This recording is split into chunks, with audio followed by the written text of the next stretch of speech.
In the previous habit, we learned about principles of personal vision, which means if the vision is not clear, first of all, you don't even become a leader. Once you made a proper vision, you know that you are a leader. Now that you are a leader, it's time to act. So begin with end in the mind.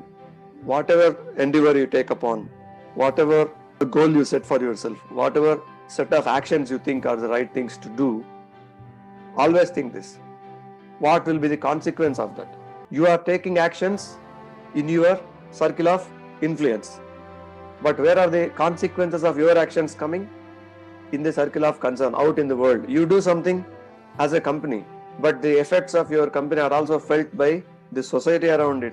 You make a factory, the impact of the factory, whether good or bad, is felt also in the community, isn't it? Similarly, you write a book, the impact is felt outside. The people who are reading your book are not just within your family or whom you can control. All over the world, your book can be read. So, taking action is in your hand, taking action is in your circle of influence, but the results, most of the times, more often than not, they are in circle of concern. That's the reason. And we know even that we are the leaders and we have to take actions. We have to focus more on what's in our circle of concern. Still, we need to think about two things, that consequence we need to think about, and what will be the impact of these consequences we need to think about. That's the reason we need to begin with the end, that end consequence, what it could be in our mind. Why this? Because this will automatically make us that we don't do anything wrong.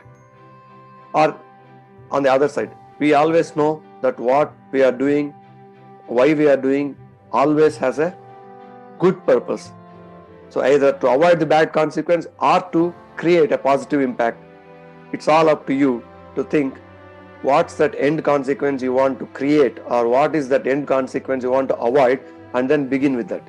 Because by doing so, with first habit already in your mind, ingrained in your mind, and the second habit with this kind of acting based on these principles of leadership, you are touching upon the deep fundamental values or principles in your heart, and based on these, you are also contacting your inner voice. We say Antarvani in Sanskrit, Antarvani, the one which has a direct connection. Your Atman, your soul has a direct connection with the divine.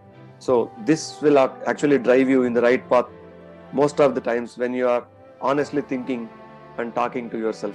You are contacting your inner voice, which is again coming from your circle of influence. Then you are touching upon your core values which you hold, some of those principles which you hold close to your heart.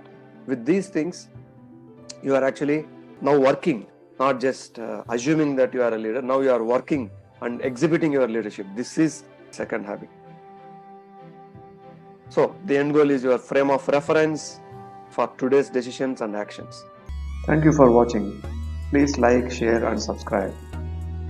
See you in the next video.